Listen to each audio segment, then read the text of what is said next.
रेणुका की शादी कुछ ही दिनों पहले शास्त्री नगर में हुई थी। रेणुका बहुत ही आलसी लड़की थी। वो दिन भर बेड पर सोती रहती या फिर मैगजीन पढ़ती रहती और घर के काम भी धीरे धीरे ही करती। एक दिन उसकी सास उसके पास आती है। बहू, आज बेसन का चिला बना दे, बड़ा मन कर रहा है। हाँ मम्मी जी, बनाती हूँ थोड़ी देर में। थोड़ी देर में?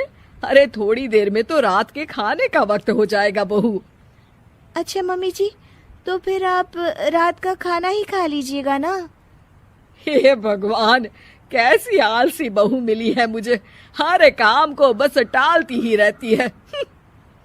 रेणुका दिन भर बस आलसपना ही करती रहती।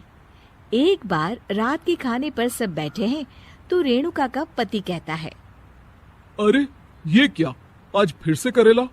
रेणुका, हफ्ते में तीसरी बार ऐसा हुआ है कि करेला बन रहा है। कुछ भी बना लिया करो। अरे इतनी सारी सब्जी मिलती है मार्केट में। हाँ, पर अब कौन मार्केट जाए और सब्जी लेकर आए, इसीलिए जो था घर पर वही बना दिया।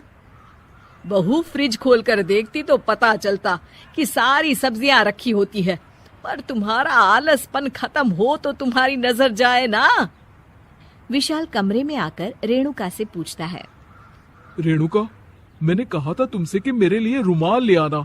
मेरे सारे रुमाल खराब हो गए हैं। तुम ले आई क्या? आज नहीं गई, कल ले आऊंगी। ओफो, पिछले 4 दिनों से मैं यही सुन रहा हूँ। बिना रुमाल के ऑफिस जाना पड़ रहा है। तुम तो बहुत ही आलसी होती जा रही हो रेणुका। आपको रुमाल की जरूरत है ना, तो खुद ही खरीद लीजिए ना।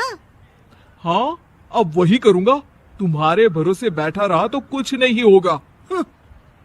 एक दिन दरवाजे पर बेल बज रही होती है और रेणुका सोफे पर बैठी होती है, पर आलस में दरवाजा खोलती ही नहीं।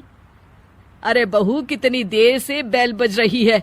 क्या कानों में रुई डालकर बैठी हो जो सुनाई नहीं दे रही बेल? मम्मी जी, अब आप आ ही गई है तो आप ही खोल दीजिए ना दरवाजा। क्यों मुझे ताना मारकर और देर कर रही हैं? अरे वाह, उल्टा चोर कोतवाल को डांटे। सास दरवाजा खोलती है तो उसकी पड़ोसन दरवाजे पर खड़ी होती है। दरवाजा खोलने में इतनी देर क्यों हो गई? सब सो गए थे क्या? और ये भी कोई वक्त है क्या सोने का? हाँ? अरे नहीं नहीं, ऐसी कोई बात नहीं है। आइए आइए, आप लोग अंदर आइए। ओफो, इन सबको भी अभी आना था। अब मम्मी जी लगा देंगी मेरी ड्यूटी किचन में।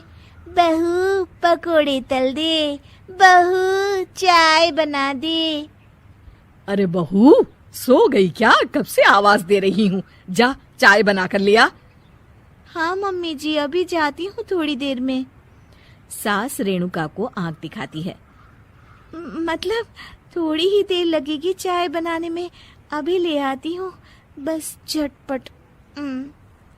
रेणुका रसोई में जाती है और इसी आलसीपन में वो चीनी की जगह नमक डाल देती है। जैसे ही सब चाय का घूंट भरते हैं, चाय थूक देते हैं। थू थू थू थू, ये कैसी चाय बनाई है तूने रेणुका? इसमें तो सारा नमक भरा है। हाँ, और ये पकोड़े, इसमें इतनी मिर्च है कि मेरी तो हालत ही खराब हो गई खाकर। और रेणु जी, आपकी खातिरदारी में पहले तो कभी कोई कमी नहीं रहती थी, पर जब से आपकी ये बहू आई है ना, मामला कुछ गड़बड़ा सा गया है। हाँ हाँ, जहाँ आप इतनी एक्टिव हैं, वहीं आपकी बहू एकदम आलसी, एकदम राम मिलाई जोड़ी लगती है।